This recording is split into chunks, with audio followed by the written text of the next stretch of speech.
el impacto de la pandemia es una situación tan grave como la que nos está planteando, una situación tan grave y desafiante como la que ya hemos vivido en décadas pasadas, por ejemplo, con nuestro terrible drama vivido con el conflicto armado interno. Creo que la iniciativa en ese sentido tomada por la Iglesia el último domingo de poder devolver los rostros de las personas afectadas en la misa del Corpus Christi, me parece fundamental para poder reconocernos en esta dimensión del impacto de la pandemia en el Perú. Entonces, sin más, voy a presentar en este tercer diálogo a las expositoras y el expositor. María Emma Manarelli, historiadora, es profesora principal de la Universidad Nacional Mayor de San Marcos, doctora en Historia, es exdirectora de la Biblioteca Nacional del Perú y es una de las historiadoras más destacadas, no solo en el Perú, sino en la región, sobre mujer y género, ¿no? Creo que en ese sentido, el hecho que ella ha participado en la elaboración del informe que hemos mencionado, es una garantía de la importancia de este documento. Seguidamente, Gabriel de la Cruz, también, él es un experto en diversidad e incidencia política LGBTIQ, y además ha sido un activista, es un activista de la comunidad LGBTIQ, y ha formado parte de muchas experiencias que han puesto de relieve situaciones que golpean la vida de estas comunidades, ¿no? Él es becario de la Embajada de Estados Unidos, ¿no? Y forma parte del Global Innovator por Human Rights Campaign. Luego tenemos también, para cerrar, a Leda Pérez. Ella es profesora del Departamento Académico de Ciencias Sociales y Políticas de la Universidad del Pacífico y es miembro del Centro de Investigación de la misma universidad. Ella es doctora en estudios internacionales con especialización en desarrollo comparado y estudios latinoamericanos por la Universidad de Miami. Entonces, con esta presentación damos inicio a este tercer diálogo denominado Mujeres, Género y Población LGBTQ. Sí, señalo porque hemos recibido comunicaciones, a mí me ha tocado recibir alguna de estas comunicaciones, que en este diálogo y en posteriores iniciativas se están incluyendo a los grupos que no formaron parte del informe que hemos mencionado. Es el caso de la población LGBTIQ, ¿no? Así como el de los ciudadanos peruanos y ciudadanas peruanas que retornan a las regiones. Del mismo modo, también hemos hecho llegar a los organizadores de este espacio de expertos la necesidad de la inclusión de las personas con discapacidad, que también vienen planteando la necesidad de contar con un informe también que incluya a esta población. Entonces, con esto damos inicio a la presente sesión. Nuestro agradecimiento a las y los participantes, a los 493 personas que se han inscrito, nos indican que esta es la sesión hasta el momento con mayor número de participantes, y entonces damos inicio dándole la palabra a María Emma Manarelli. Buenas noches. Gracias por esta invitación. Creo que es un acierto del LUM organizar estos diálogos para dar a conocer, difundir y recibir comentarios y seguir pensando en lo que convocó alguna vez, ¿no? Hace unos meses.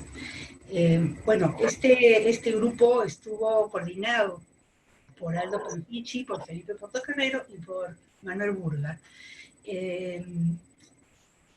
Quiero decir que este texto, del que ahora voy a tomar algunas ideas, fue trabajado en grupo con Kate Soto, con Angélica Mota y con Erika Figueroa y Carmen Young, ¿no? De los espacios académicos, del activismo, y básicamente eso, ¿no?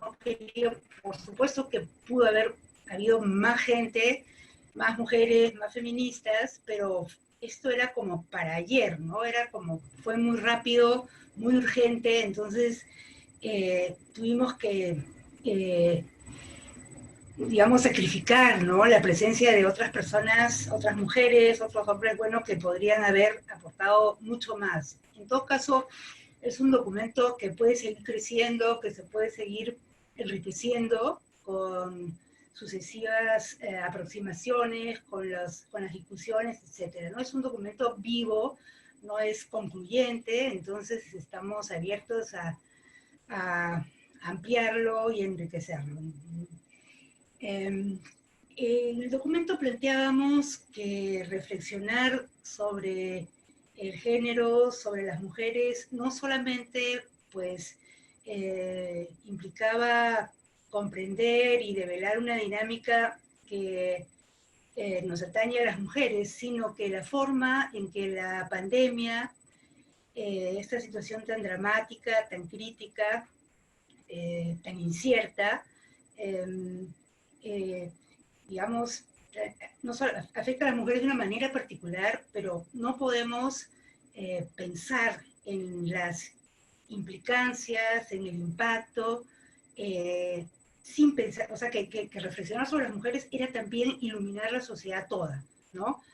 Entonces, por eso pensamos que era importante ver algunas tendencias como de larga duración, algunas cuestiones coyunturales y combinarlas con hechos, con acontecimientos del día a día, ¿no? Queríamos, como en términos de aproximación al tema, combinar estos tiempos, ¿no? Porque, de hecho, uno de los primeros puntos, ¿no? que llamaba la atención y al que teníamos que aludir era la naturaleza del Estado peruano, ¿no? Partíamos de la idea que era un Estado, bueno, como Basadre diría, un Estado empírico, pero creo que es muy apropiado para definir cómo funciona nuestra administración pública, un Estado doméstico, ¿no? Todavía muy atravesado por la prebenda, por la corrupción, ¿no? Pese a la lucha que se ha llevado a cabo durante el último año, más o menos, año y medio, ¿no?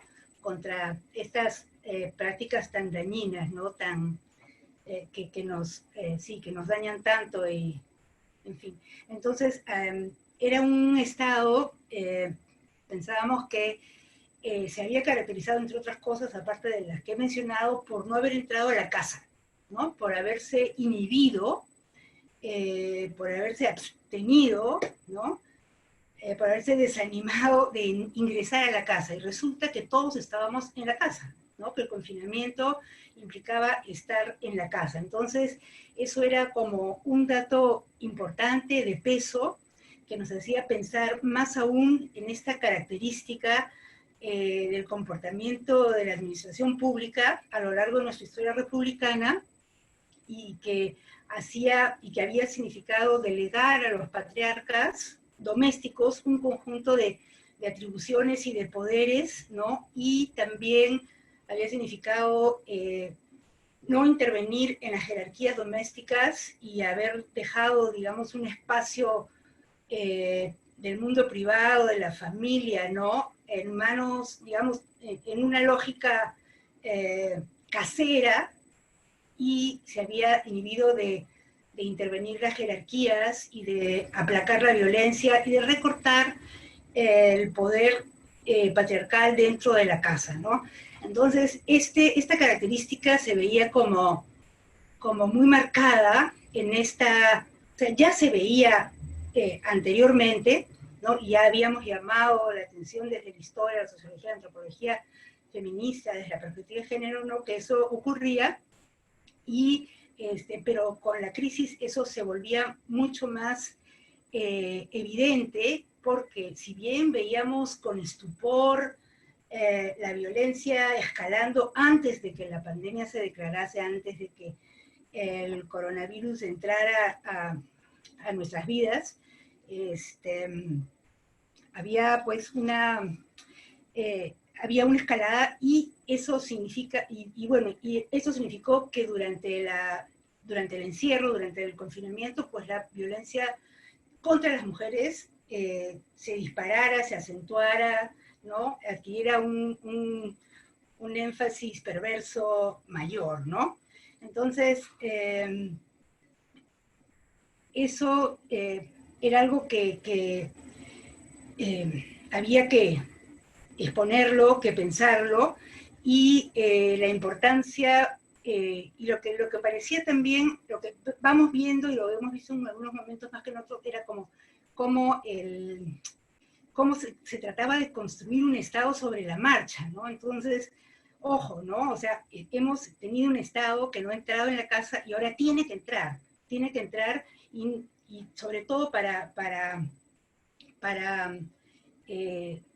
ver cómo, o sea, la importancia de fortalecer a las mujeres para que también, paralelamente, que el Estado pudiera contener, ¿no?, los efectos de la deserción paterna, y por ejemplo, la solución de demandas por alimentos como una cosa, o sea, como si durante la pandemia se podían abordar determinados temas, problemas o espacios como esos, también se podía, o sea, ahora que leía para estar con ustedes, me ponía a pensar, ¿no?, cómo con la crisis podía construirse un Estado atendiendo a estas urgencias contemporáneas, ¿no? Después, otro punto que discutimos y que lo plasmamos en el texto era cómo el ejercicio de la autoridad en el Perú había estado atravesado por la naturaleza jerárquica de la sociedad peruana, ¿no?, que no había resuelto, por supuesto, ese carácter de la república, ¿no? Además, quedan 2 minutos. Ok, cómo digamos, el hecho de, o sea, planteamos cómo la autoridad es sentida como una imposición, como un avasallamiento, como un sometimiento, ¿no? Porque la autoridad está asociada a una conducta de un superior, y, digamos, seguir la norma, cumplir la ley, acatar un mandato significa avasallarse, inferiorizarse, ser menos, ¿no? Entonces, este era todo un asunto que nos parecía relevante plantear para ver cómo se asumía el confinamiento y cómo se resistía a aceptarlo, ¿no? Considerando también un tercer punto que está relacionado con los anteriores, era que éramos una sociedad con una baja autorregulación, ¿no?, con problemas para controlar los impulsos, que tenía que ver también con esta forma de ejercicio de la autoridad, de arriba hacia abajo, y esto también impregnaba el machismo, ¿no? Digamos, marcaba la conducta masculina y la violencia de género. Entonces, también quisimos enfatizar mucho de cómo las dificultades para contener el contagio tenían que ver con un tipo de masculinidad centrada en la virilidad, ¿no? Y cómo esta jerarquía de género, ¿no?, y una forma de ser hombre eran un atentado, o digamos, socavaban las propuestas relativas al confinamiento y al cuidado, ¿no? Y para terminar, esta cuestión del cuidado nos parecía fundamental, ¿no? Que el cuidado en el Perú había estado asociado a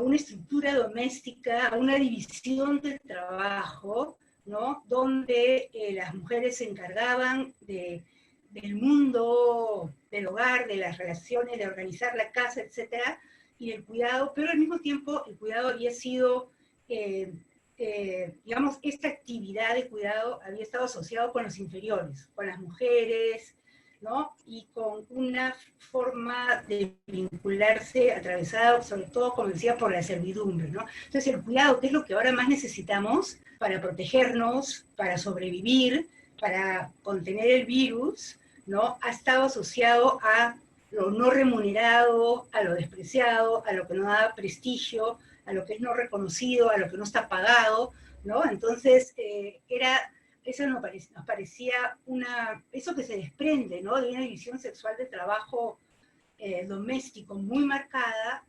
Esta característica era realmente una traba, un obstáculo muy grande, muy consistente para apreciar el cuidado y para cuidarnos, ¿no? Entonces, que en este momento, tanto en la casa como, digamos, en los hospitales, ¿no? En los lugares donde, digamos, los médicos, las enfermeras, las médicas, los enfermeros se están cuidando, pues es tan fundamental, ¿no? Y cómo el cuidado también tiene que ver con una cuestión jerárquica, ¿no? ¿Quién cuida a quién, ¿no? Entonces, cómo cuidar a los, o sea, cómo se cuida cuando el trabajo del que cuida está tan subvaluado, ¿no? Y no está reconocido y no es una fuente de reconocimiento. Entonces, eso nos parecían asuntos como muy importantes, ¿no? Y por último, y ahora sí que no lo voy a ampliar, pero lo voy a mencionar también, era ya para pensar en cómo seguir en la pandemia, porque creo que todavía no podemos hablar que vamos a salir de la pandemia, ¿no? La cuestión de los espacios públicos en el Perú, ¿no? O sea, cómo los espacios públicos están tan asociados a lo sucio, al desorden, ¿no? A lo inferior, ¿no? Y cómo eso también implicaba un tipo de comportamiento que atentaba contra la protección y la consideración de nosotros mismos y del otro, ¿no? Entonces esos serán más o menos los puntos que tenían que ver con las jerarquías de género y con la organización social y con la historia y con nuestras tradiciones culturales, ¿no? Gracias, María Emma. Y muy importante cómo plantean el enfoque del Estado y esta suerte, como indica al finalizar, de suerte, esta suerte de desprecio sobre el cuidado y la economía del cuidado, como se menciona, y la importancia que adquiere en este contexto en el que esta pandemia afecta radicalmente nuestras vidas y cómo coloca el tema del cuidado en el centro de la atención pública y en aquello que significa poder salvar la vida de las personas, ¿no? Y cómo esto que ha sido tan subalternizado y despreciado y reducido a un espacio donde el Estado no ha intervenido, hoy adquiere una dimensión pública fundamental y tiene pues que convertirse en un elemento central en nuestras vidas y en nuestra nueva convivencia. Entonces, con esto dejamos a Leda Pérez para su intervención. Muchísimas gracias y gracias mil por la oportunidad de participar en este diálogo, estar con ustedes. Gracias a los organizadores, en especial a Manuel Burga y su equipo, al grupo temático de Ciencias Sociales y al MINSA por producir el informe. Yo la manera en la cual me quiero manejar acá, en la cual quiero intervenir, es que quiero desarrollar 3 reflexiones, espero que me dé el tiempo en mis 10 minutos, en torno al diagnóstico. Entonces, la primera idea que yo quiero compartir con ustedes es esta. Previo a la llegada del COVID-19 en el Perú, hemos estado frente a una epidemia de salud pública durante años. Y claro, ahora esta está agudizada por la pandemia. Estoy hablando, claro, de la violencia, la persistente violencia de género. Refiriéndome a 2 diagnósticos del informe en torno a la resistencia del Estado por regular lo doméstico por un lado y la baja autorregulación de impulsos machistas y violencia de género por el otro, podremos ver claramente que los temas mayores a atender son, por un lado, la incapacidad del Estado a atender a esta violencia como lo que es una emergencia de salud pública, Y por el otro lado, una mirada social binaria sobre roles masculino o femenino que coloca a cada uno en su sitio, exacerbando marginaciones interseccionales por género, sobre la base de raza, etnia, procedencia u orientación sexual. Entonces, este es un tema de Estado y de la sociedad peruana, de los dos, ¿no? El Estado, por supuesto, debería poder regular comportamientos tóxicos y violentos en todos los espacios, adentro y afuera. Y la sociedad, por su parte, necesita colaborar en cambiar su mirada sobre los causales del problema y sus remedios. Entonces, entramos a esta pandemia en una situación en la cual el espacio privado, como bien decía María Emma, lo doméstico, lo que debería ser un oasis para todas, todos, todes, es un sitio de inseguridad para demasiadas mujeres. Y esta situación es insostenible, claramente, particularmente si lo vemos desde un enfoque de salud pública, porque claramente las enfermedades, como estamos viendo claramente día a día, como participantes, como personas que están viviendo este momento histórico, las enfermedades no solo afectan a las víctimas, sino a su entorno completo. La segunda idea que quiero, o reflexión que quiero compartir con ustedes, ahora aludiendo a una investigación mía previa, es que estamos pasando a lo que yo alguna vez en un artículo titulé Mujeres vulnerables en un país próspero, a mujeres ultra vulnerables en un país pandémico, ¿no? Y siento aquí, leyendo el documento, y bueno, reflexionando sobre él, que estamos frente a una situación en la cual no hay escapatoria de la violencia sistémica en todas sus formas, incluyendo claramente la económica, para buena parte de las mujeres del país. Así es que si el espacio de la casa, el hogar, puede ser un lugar violento e inseguro para muchas, también lo es el espacio público, ¿no? Donde las mujeres transitan y trabajan. Y el informe hace bastante hincapié en el mercado donde mujeres transitan para hacer compras necesarias para sus domicilios y o para su familia. Pero no hay que olvidar claramente que es un importante espacio también de trabajo que está repleto de varias formas de agresión social e institucional, no menos entre ellas siendo la falta de higiene y de seguridad, ¿no?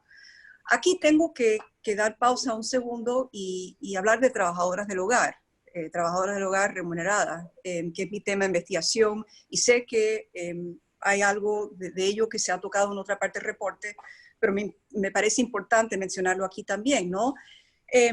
Y aquí me refiero a la investigadora Titi Bhattacharya, que habla de las trabajadoras del hogar como hacedoras de vida, ¿no?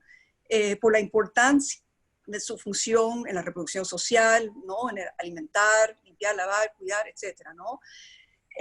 Bien, antes de entrar en la pandemia, estamos hablando de una fuerza laboral ultra vulnerable, 95% informal, marginadas históricamente, como ya a lo cual ya ha aludido María Emma, de bajos ingresos, con casi nulas protecciones sociales, si alguna, pese a una ley ratificada hace 17 años que ofrece derechos, desde mi óptica, parciales, recortados, y la ratificación reciente el año pasado del convenio 189 de la Organización Internacional del Trabajo para tratar de asegurar más y mejores derechos para estas trabajadoras. Ahí no hemos llegado aún, y así es que esta fuerza laboral tan importante para nuestro país entra a la pandemia altamente desprotegida, ¿no?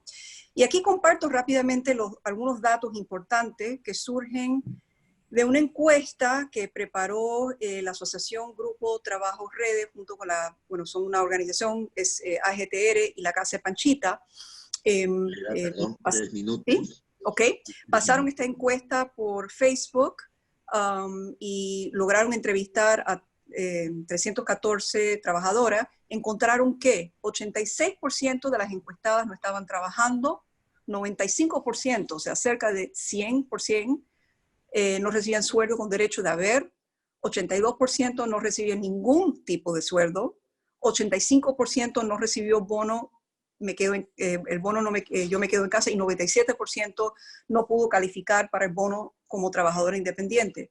Este último, de casi 97% que no calificaron como trabajadora independiente, tiene que ver totalmente con la manera en la cual trabajadoras del hogar son calificadas, que son como trabajadoras dependientes, con la expectativa que sus empleadores cubrieran las necesarias protecciones sociales. Claramente eso no está pasando, o sea que entran a esta pandemia completamente desprotegidas.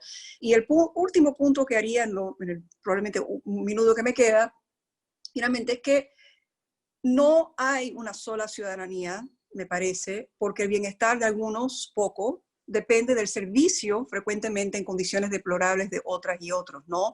Los trabajos más esenciales de primera fila no recién aparecieron en la pandemia, siempre han estado aquí, siempre han existido, pero la pandemia sí sirve para desenmascarar la crudeza de esa precariedad que aparta a tantas personas de una ciudadanía plena, ¿no? En primeras filas, enfermeras, limpiadoras de las calles, trabajadoras del mercado, en zonas rurales y urbanas, las cuidadoras, trabajadoras domésticas que mencioné, y no olvidemos claramente los trabajos precarios y peligrosos existentes para mujeres trans, precisamente a raíz de una historia de marginación. Por último, el reporte habla también de desbarbarizar el espacio público, donde los más pobres o personas con menos recursos han sido marginados a ambientes sin servicios más básicos. Me parece importante también que en un contexto mundial en el cual se está hablando de Black Lives Matter, una mirada al rol de los racismos en promulgar estos espacios también es urgente. Muchísimas gracias. Muchas gracias, Leda, por trasladarnos desde el espacio doméstico de la violencia de género al espacio público y las otras violencias que se suman sobre la vida de las mujeres, y poner en especial relieve el caso de las trabajadoras del hogar, que ilustra la situación de cientos de miles de mujeres trabajadoras en el Perú en distintos campos, ¿no? Entonces, con esto dejo en el uso de la palabra ahora a Gabriel de la Cruz. Muchas gracias por la invitación, muy buenas noches. Felicitaciones también por la oportunidad de tener un primer informe que nos acerca además en qué contextos y condiciones se encuentra nuestra ciudadanía de cara a este nuevo contexto. Para la población LGBTIQ+, la pandemia nos agarra con algunas cifras bastante complejas, ¿no? La primera de ellas que nos señala el INEI, vinculada a que cerca del 70% de personas LGBTIQ+, están pasando o han pasado por situaciones de violencia y discriminación. Tomemos en cuenta además que de un reporte que se realizó de la CIDH, se señala que más o menos la expectativa o la esperanza de vida de una mujer trans es de 35 años. La Cayetano Heredia señaló que cerca del 3.8% de mujeres trans accede a una planilla formal, ¿no? Entre otras cifras que son importantes mirar para poder identificar frente a qué brechas nos encontramos cuando empezó esta pandemia. ¿Por qué? Lo que ha significado este nuevo contexto es que estas brechas han crecido.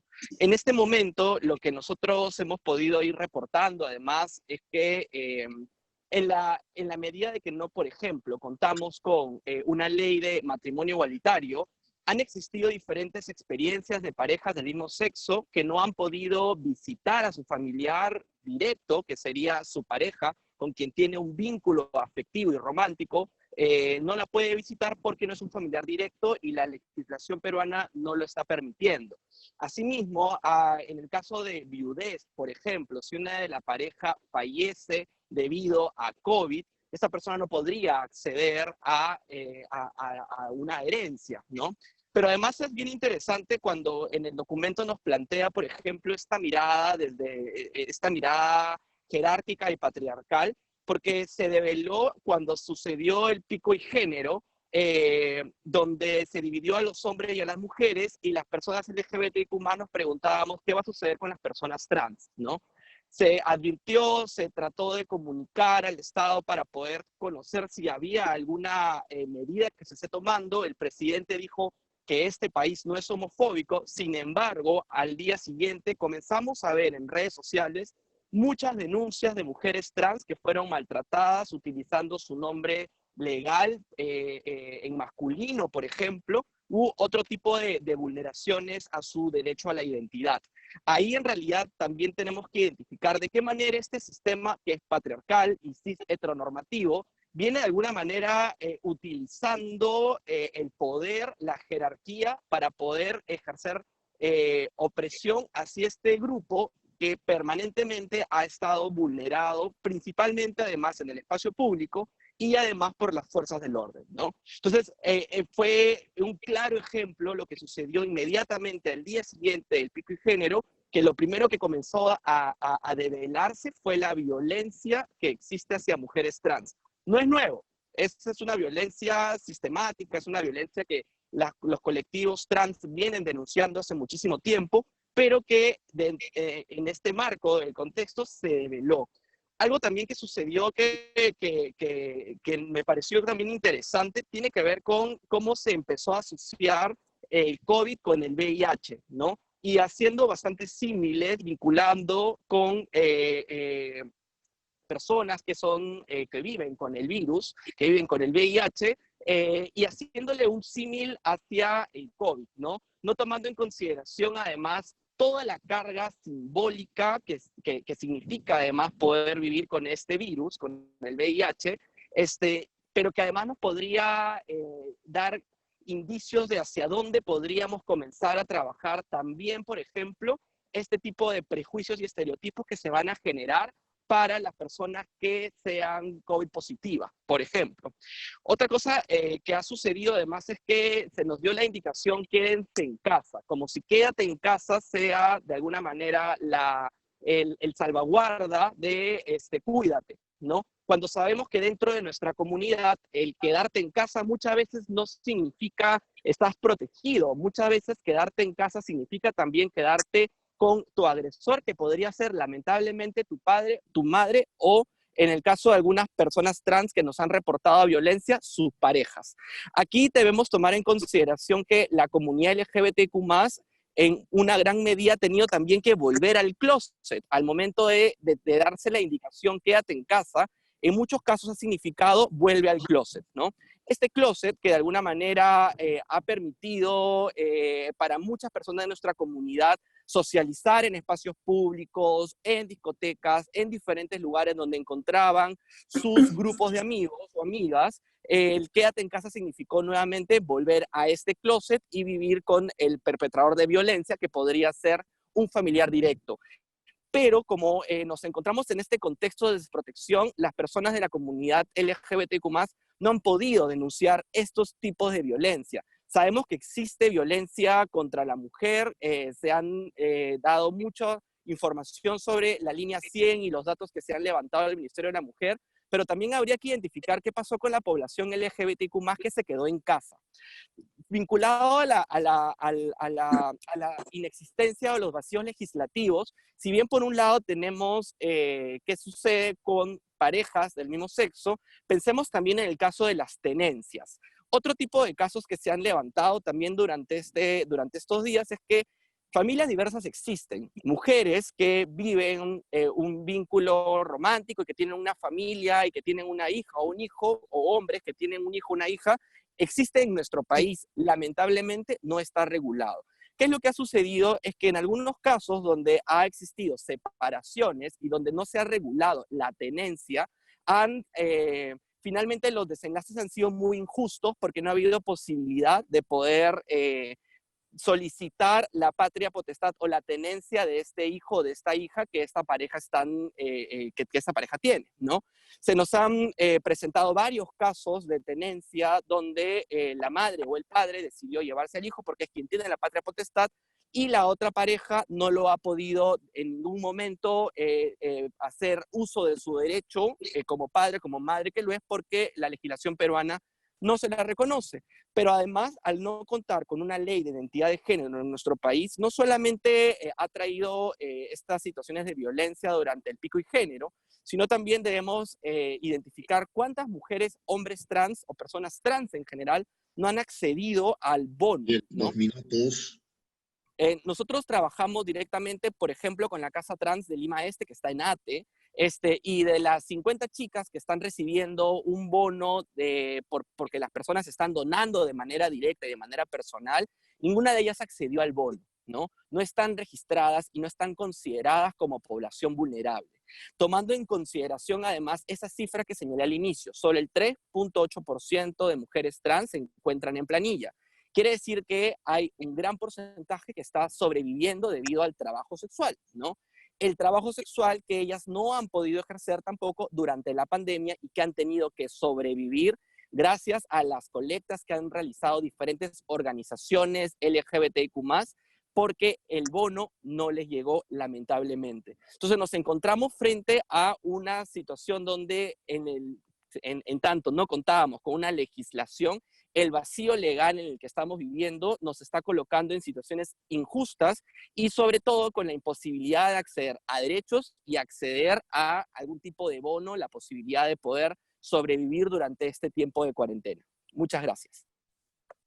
Gracias, Gabriel. Entonces vamos a dar lugar a la segunda vuelta. Entiendo que hay algunas preguntas que ya se hicieron llegar oportunamente del público que está participando en esta sesión. Únicamente vamos a hacer un ligero cambio. Vamos a empezar con Leda en esta segunda vuelta, luego María Emma y finalmente Gabriel de la Cruz, para dar lugar a complementar lo que han expuesto en la primera ronda, pero además también para atender a las preguntas hechas llegar por los organizadores de esta sesión. Entonces, Leda, por favor. Muchas gracias. Ok. Lo que quiero hacer con los 5 minutos que tengo es ahora enfocarme en las recomendaciones que se han hecho en esta sección del informe. Voy a ir de frente a una recomendación adicional, o recomendaciones adicionales que tengo, y si me queda el tiempo, entonces quiero destacar algunas de las recomendaciones del informe que me llamaron mucho la atención. Una de las recomendaciones particularmente, y cito, trabajo doméstico y cuidados, no se trata de volver al subempleo doméstico en condiciones de semiclavitud, sino de pensar seriamente en políticas de conciliación de trabajo-casa que protejan derechos y una vida digna para todos y todas con equidad. Bien, yo quisiera poder hablar de algunas recomendaciones en concreto, ahora mismo, o sea, la divido en ahora mismo y tal vez en adelante. Ahora mismo, sobre la base de lo que comentaba antes rápidamente, tenemos un problema muy serio porque como nos da indicio esta encuesta de la cual hablé, de la Casa de Panchita, 97% de las 314 mujeres mostraban que no calificaban para ningún tipo de bono. Y esto tiene que ver con la manera que son calificadas. Si están calificadas como trabajadoras dependientes, entonces uno pensaría que alguien está viendo por ella, que alguien le está cubriendo sus beneficios, pero evidentemente eso no está pasando. Entonces, una recomendación es bono ahora, ¿no? Un bono específico para trabajadoras del hogar y o cuidadoras que hasta ahora no está esbozado especialmente. Para las personas que tengan que trabajar en este rubro, estén trabajando, entonces lo que tenemos que pensar es en condiciones justas de trabajo. Y eso implica protecciones necesarias, las herramientas necesarias para trabajar, pero en gran medida también implica transporte seguro, ¿no? Poder llegar, ir y venir de su trabajo de una manera segura. En adelante, coincido, hay un continuado esfuerzo de concientización que hay que hacer para desvincular el trabajo doméstico de las mujeres o como algo a resolver entre las mujeres. No es un problema de mujeres, es un problema de nuestra sociedad, no solo la peruana, sino toda del mundo, ¿no? Es darle el valor que merece ese trabajo. Se trata de modificar la ley del año 2003 que incluya una gama completa de derechos y no derechos recortados como lo que tenemos ahora, incluye un monitoreo apropiado que realmente si ha estado pasando ha sido muy escaso. Y lo otro es pensar en esta oportunidad y en la dificultad en la cual estamos frente de finalmente pensar seriamente en invertir en centros públicos de cuidado de niñas, niños y de personas en condición de dependencia, ¿no? No algo que sea para los más pobres, algo que sea universal, para todo el mundo de buena calidad y realmente idear eso. tendríamos que pensar en un rol de subsidio del Estado para las personas que necesiten o prefieran cuidado en casa. Hasta ahora la carga ha sido sobre la familia y muy poco sobre el Estado y otros componentes de la sociedad. Entonces tenemos que pensar en ese sentido. ¿Tengo tiempo para hablar de otras recomendaciones? ¿Me queda tiempo? Ok, sigo. Un minuto, entonces rápidamente. Hay varias recomendaciones, pero hay 5 de las recomendaciones del informe que me llamaron la atención. Trataré mi minuto de... probablemente la que más me llamó la atención es esta de implementar una mega casa de acogida residencial en la vía panamericana. Me llama la atención porque me parece un interesante proyecto, pero creo que, y probablemente en el informe no ha dado tiempo para explayarse sobre eso, pero creo que insistiría en los planes, en asegurar de toda la seguridad y apoyo del Estado, de un presupuesto adecuado, el personal necesario, la planificación adecuada. Entonces, como idea me parece fabuloso, pero en algún momento me gustaría saber más sobre qué planes hay sobre ello. Este componente del informe también habla bastante sobre salud mental. Yo creo que no solo para nuestra población, yo creo que es un tema que hay que amplificar, hay que hablar sobre él, hay que desmistificarlo si quieren, y de manera concreta en torno a las casas de refugio y otros proyectos para niños y mujeres en peligro, poder vincular esos servicios, ¿no? Creo que probablemente ya se me acabó el tiempo.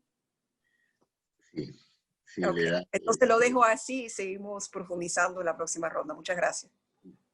Gabriel, entonces empezamos, continuamos contigo y luego con Mema, para dar lugar luego a la última rueda, ¿sí? Gabriel. De acuerdo, muchas gracias.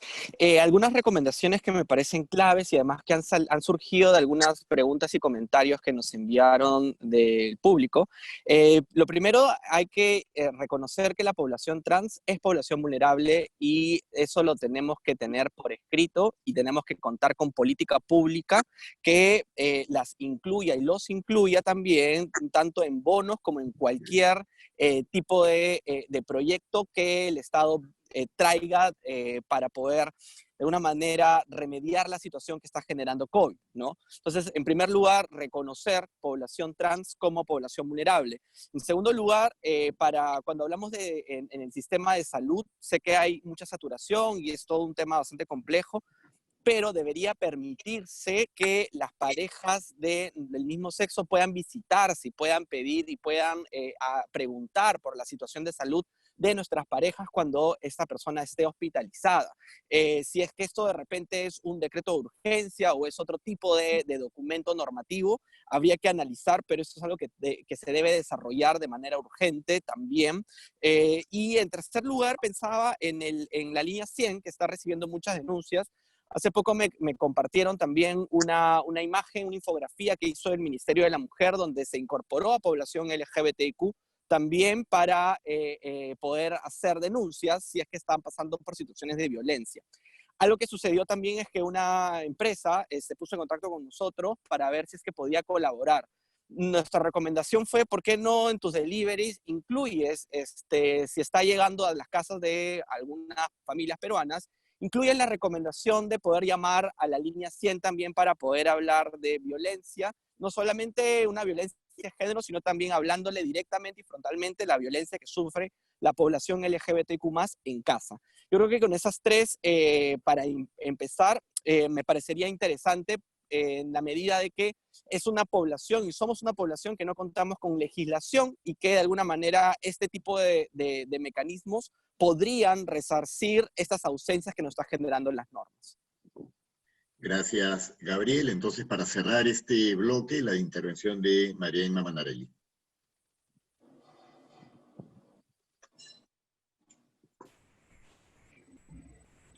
Bueno, sí, nosotros, como bien han señalado Leve y Gabriel, teníamos un listado que no siempre es tan bueno el listado porque las recomendaciones podrían ser muchísimas, pero ahora, son regulares, pero también tienen una relación entre ellas, ¿no? Bueno, quería referirme a lo que mencionó Leda sobre la Megacar en la Villa Panamericana. Nosotros planteamos un proyecto que se lo alcanzamos luego al MINSA con todos los detalles relativos a la seguridad, ¿no? Entonces hay un desarrollo de este proyecto que lo tiene el MINSA y lo tiene, bueno, me imagino que Presidencia también, ¿no? Con todas las consideraciones del caso, basándonos en las experiencias previas y haciendo ajustes, ¿no? Y también en esos días la Municipalidad de Lima, el alcalde Muñoz implementó una, me parece que en ATE también. Entonces, como que había un modelo y podía seguirse, ¿no? En la medida de que se había pronunciado tantísimo la violencia contra niños, niñas, adolescentes y mujeres, ¿no? Y escuchando a Gabriel también era como muy fuerte esa imagen de quédate en casa, que a nosotros nos parecía como una forma de protegernos, era una sentencia para mucha gente, ¿no? Quedarse en casa era estar con el agresor, con el violador, ¿no? Con el que no reconoce derechos, etc. Entonces, la familia puede ser un infierno, ¿no? Entonces, si no está regulada justamente desde fuera y de una forma, pues, pública y tomando distancia de la lógica, digamos, del parentesco, de lo doméstico, sino más bien con una lógica ciudadana, ¿no? Entonces, que respete derechos y que innove y que cree, ¿no? Pero escuchando, pensaba también, o sea, si bien la pandemia nos revela de una forma trágica nuestras limitaciones, nuestros errores, ¿no? Nuestras fallas y todo lo que tenemos por delante, también eventualmente como que aparece como una forma de instituir, ¿no? O sea, ante esta situación, pues, con las recomendaciones, con las reflexiones, etcétera, podemos quizás conseguir algo, ¿no? Que no hemos conseguido antes. Entonces, yo no pierdo la esperanza en ese sentido, ¿no? Entonces, como que se ve más claro, más desgarrado, ¿no? Puede también, pueden convertirse por ejemplo, la ley sobre identidad sexual e identidad de género, ¿no? Que ya está en alguna mesa importante en el Ministerio de Justicia, ¿no? Entonces, ¿por qué no aprobarla, no? Entonces, como que trabajar en esa dirección, ¿no? Para que toda la población desprotegida, expuesta, vulnerable, ¿no? En riesgo, pues pueda conseguir un alivio, ¿no? Entonces, habría que ver este momento como una forma, o sea, cómo organizarnos para conseguir lo que no se ha conseguido en otro, ¿no? Dada la emergencia, dada la situación crítica, dada la situación límite, ¿no? Entonces, por momentos me parece que puede ocurrir, ¿no? Entonces, también nosotros, muchas de las recomendaciones están vinculadas a la cuestión intersectorial y también a la relación entre el gobierno central y los gobiernos regionales y los municipios, ¿no? La importancia que adquieren los municipios en este momento. Entonces, de hecho, el tejido municipal, ¿no? Las redes de los municipios, digamos, la trama que hacen los municipios es muy débil, es muy, o sea, está muy corrupta, o sea, sabemos que no se pueden gestionar los proyectos, no hay capacidad de gestión, no ejecutan presupuesto y además hay gran cantidad, o sea, hay un nivel alto de corrupción, ¿no? Entonces quizá también esto se puede mostrar más críticamente ahora y también se puede como ajustar y exigir, ¿no? Porque, sí, entonces creo que por allí también hay como mucho que hacer, ¿no? Porque, como les decía, pensábamos que era importante, proponíamos, ¿no? Descentralizar la línea 100 y abrir líneas atendidas por municipios y gobiernos locales, ¿no? Entonces, ante esa exigencia, o sea, ¿cómo la exigencia de la crisis puede hacer retroceder a la corrupción, ¿no? Obviamente que no va a ocurrir en la mayor parte de los casos, pero yo creo que sí es una oportunidad, ¿no? Ver la crisis como una oportunidad, pero eso significa también que la sociedad civil se organice en medio de esto, ¿no? Y bueno, eso básicamente,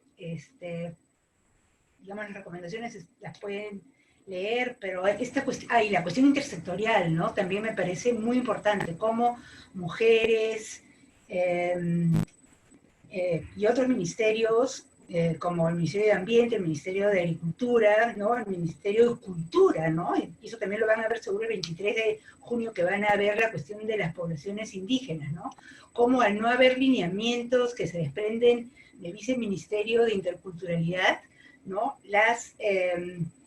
Los otros ministerios, como Ambiente o como el Ministerio de la Mujer o el MINSA, no pueden actuar sobre las comunidades indígenas y sobre las mujeres de las comunidades, digamos, originarias, que son las más desprotegidas, ¿no? Listo. Gracias, María Emma. Entonces, hay una tercera parte de 5 minutos cada una, y para Gabriel. Gabriel, perdona, hiciste solo un uso de 4 minutos, no de 5 minutos, y ahora empezamos entonces con la tercera ronda. Me parece importante lo que se está señalando y creo que hay que recordarlo, ¿no? Porque lo que se ha evidenciado en la situación de pandemia es que ha habido situaciones críticas en las que pareciera que la situación de violencia se ha acrecentado en muchas de las experiencias que se están mencionando aquí, el olvido de las trabajadoras del hogar, la situación de las mujeres transgénero, y el de otras poblaciones, además, en otras situaciones donde parece que la violencia estructural se ha agudizado. Hay propuestas que me parecen que tenemos que apuntalar en el sentido de cómo vamos a desbarbarizar, como se ha dicho aquí, los espacios públicos y el trabajo como uno de estos, en los múltiples sentidos que se vienen presentando en este conversatorio, como también muy bien lo ha hecho Gabriel de la Cruz. Me parece también importante señalar y puntualizar los límites que han tenido las iniciativas desde el propio Estado, como el tema de los bonos, ¿no es cierto?, a quiénes y cómo han alcanzado, y ahí hay un conjunto de propuestas que se han planteado desde aquí y también desde la sociedad civil, y me parece que hay un tema también importante respecto a estas poblaciones que están expuestas a mayores situaciones de riesgo ante la pandemia y ante la crisis social y económica que también vivimos a propósito de la pandemia. Y es el rol subsidiario del Estado en este contexto donde parece que lo central es la reactivación económica, ¿no? Entonces, con esto entramos a la última, al tercer bloque, y empezamos con Gabriel de la Cruz.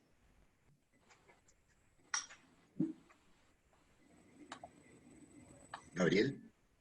Bien. Algo que me pareció bastante interesante cuando estaba leyendo además las reflexiones de la investigación, pero también nos enviaron preguntas y comentarios del público. Me pareció bien interesante que muchas de las preguntas y los comentarios estaban orientados hacia cómo fomentamos el respeto hacia la comunidad LGBTQ+, ¿no?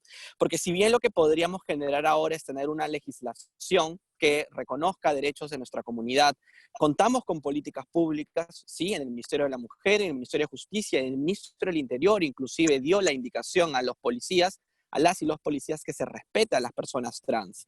Se mencionó todo el tiempo, las mujeres trans son mujeres. Y fue bien interesante porque era la primera vez que le escuchábamos a un ministro, a una ministra, hablando de esta manera tan frontal, algo que venimos diciendo los activistas hace muchísimos años, ¿no? las mujeres trans son mujeres, los hombres trans son hombres. ¿Qué es lo que falta acá? Lo que falta es que existan espacios donde empecemos a conversar y sensibilizar sobre la diversidad LGBTIQ+, en diferentes espacios, no solamente en las Fuerzas Armadas, sino también en el colegio. Y aquí entra justamente lo que viene generando muchísima debate y discusión en nuestro país, ¿no? El enfoque de género en la currícula educativa escolar. Qué importante es, entonces, que nuestros estudiantes, nuestras y nuestros estudiantes, conozcan sobre diversidad, tengan la apertura de hablar de inclusión, conozcan que sus compañeros y compañeras pueden ser de la diversidad sexual también, porque cuando sean grandes y de repente sean parte de las Fuerzas Armadas, los van a respetar. Entonces, creo que es una oportunidad también, ahora que el Ministerio de Educación tiene también muchísima carga y está en un momento bastante complejo, qué importante que podamos también mirar este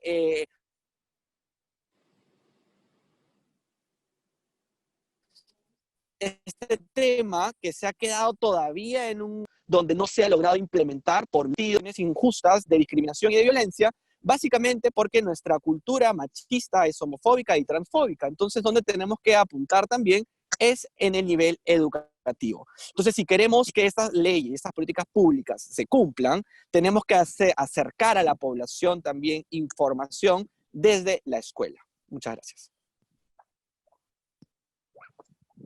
Gracias, Gabriel. Leda Pérez, por favor, y cerramos luego con María Emma Manarelli. Ok, muchas gracias. Bueno, como no terminé de revisar varias de las recomendaciones que quería tocar, aquí trato de terminar. Entre las recomendaciones también del reporte sale usar herramientas como ubicación georreferenciada de los hogares, ¿no? En lo que se ha denunciado violencia hacia la mujer.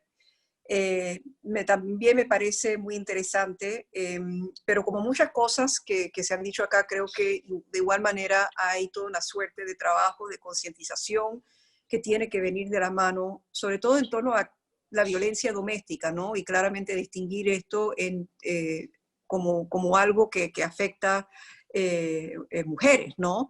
A mujeres y niños, pero para diferenciarlo ¿no? de la llamada violencia familiar. Aquí hay que llamarlo por su nombre y hacer la concientización apropiada. También necesita venir acompañado por el fortalecimiento y la capacidad estatal institucional para poder ayudar a las víctimas adecuadamente. Yo quiero vincular también con algo de lo último que comentaba Gabriel hace unos segundos, respecto de una de las recomendaciones sobre proteger a los grupos LGBTIQ+, y particularmente ¿no? en torno a las mujeres trans. Y yo creo que aquí hay una necesidad y tal vez oportunidad increíble, importantísima, de seguir conversando sobre cómo se entiende género, ¿no?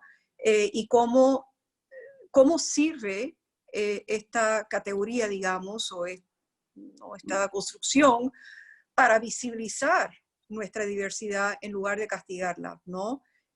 Aquí obviamente nuevamente hay mucha necesidad de concientización, se habló de la necesidad de volver a la escuela, a la sociedad, a diferentes espacios y seguir trabajando en este tema.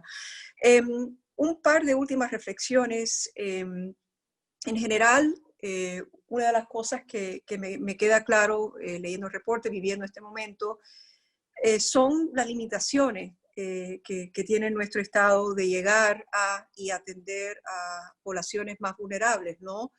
Y la necesidad, y tal vez como decía María Emma hace unos momentos, nos abre una oportunidad de seguir preguntando por qué son tan vulnerables, ¿no? Y cómo vamos hacia algunos cambios. Quiero señalar también, entre las diferentes preguntas que llegaron, se preguntaba acerca específicamente cómo piensa abordar el Estado la situación de las mujeres de zonas rurales afectadas por la pandemia. En mi lectura de esta sección no veo una distinción entre mujeres urbanas y rurales, se habla de mujeres, pero tal vez debería haber, porque definitivamente sabemos, acabamos de presenciar una masiva salida de Lima hacia diferentes partes del país, no solo por mujeres, por familia, pero definitivamente hay aquí necesidades especiales importantes que se necesitan atender, que antes de la pandemia no se estaban atendiendo a cabalidad y realmente fuera incompleto no mirar de cerca muchos de los temas y necesidades en particular que están enfrentando mujeres rurales en diferentes partes del territorio, ¿no? Ok, creo que lo dejo. Ay, muchas gracias por la oportunidad de comentar. Gracias, Leda. Y María Emma, ¿me permites 30 segundos solo para poder compartir con algo relevante para esta sesión, ¿no? Me informan que se ha ganado en la comisión del Congreso, donde se ha puesto en debate el dictamen a favor de la paridad y la alternancia para las elecciones al Congreso, Parlamento Andino, consejos locales y regionales, elecciones, partidos políticos, plancha presidencial. Y además se ha ganado con 18 votos a favor de todas las bancadas, menos de una, y con la abstención de una persona, de un congresista de una otra fuerza política, y también en una lucha que es también del movimiento feminista y de las trabajadoras del hogar fundamentalmente, se aprobó en la Comisión de Trabajo la ley de las trabajadoras del hogar, ¿no? Esperamos que así como se obtienen estos logros, en algún momento se apruebe la ley de identidad de género que ha sido presentada en el Congreso anterior. Y seguimos entonces con esto que espero que anuncien cambios sustantivos, fundamentales, que se requieren con urgencia en el país. María Emma Manarelli.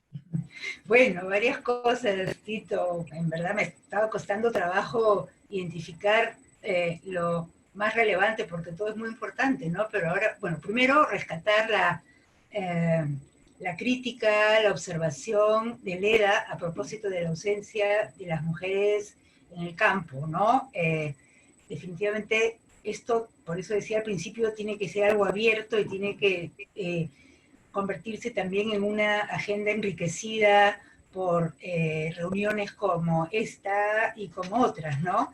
Entonces, qué importante que es reunirnos y volver a mirar, ¿no? Bueno, y lo que nos dice Tito en este momento a propósito de lo que se ha aprobado en el Congreso, pues tiene que ver con lo que estábamos mencionando antes, que mencionó Lea, Gabriel y yo también, en términos de, en relación a cómo la crisis puede ser una oportunidad, ¿no? Suena cliché, pero en verdad puede ser, ¿no? Escuchar a determinadas autoridades, ¿no? Promoviendo o subrayando la importancia de proteger a las mujeres trans. Nosotros también presentamos una recomendación el día que estuvimos con el presidente Vizcarra y con los ministros a propósito de eso, ¿no? Y justo lo que está ocurriendo en el Congreso es una constatación, ¿no? De que, digamos, podemos seguir movilizándonos en esta crisis, tenemos que hacerlo, es una manera de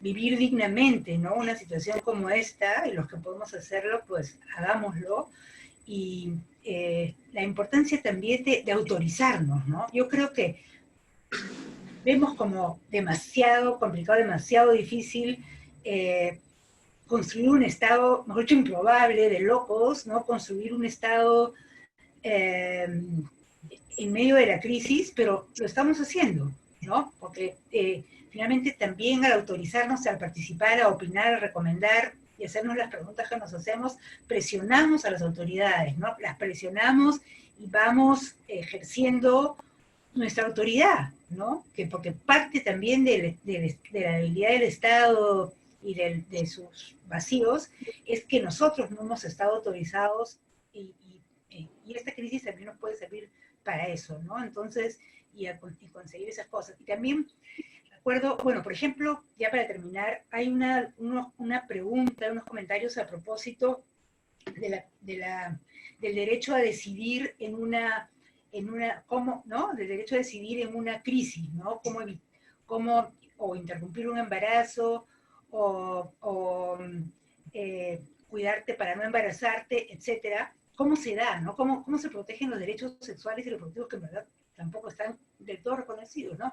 Pero me acuerdo que en una pregunta que terminó, que le hicieron al presidente Vizcarra en una de sus presentaciones a la prensa, una de las presentaciones de mediodía, ¿no? Fue a propósito de la violación, digamos, de las violaciones de las mujeres y el acceso a la píldora del día siguiente, ¿no? Que, digamos, el presidente como medio que quitó un poco el cuerpo y le pasó a alguna ministra, creo que porque la ministra de la Mujer no estaba en Lima, y la ministra, la representante de la ministra dijo que sí se le había dado la píldora del día siguiente a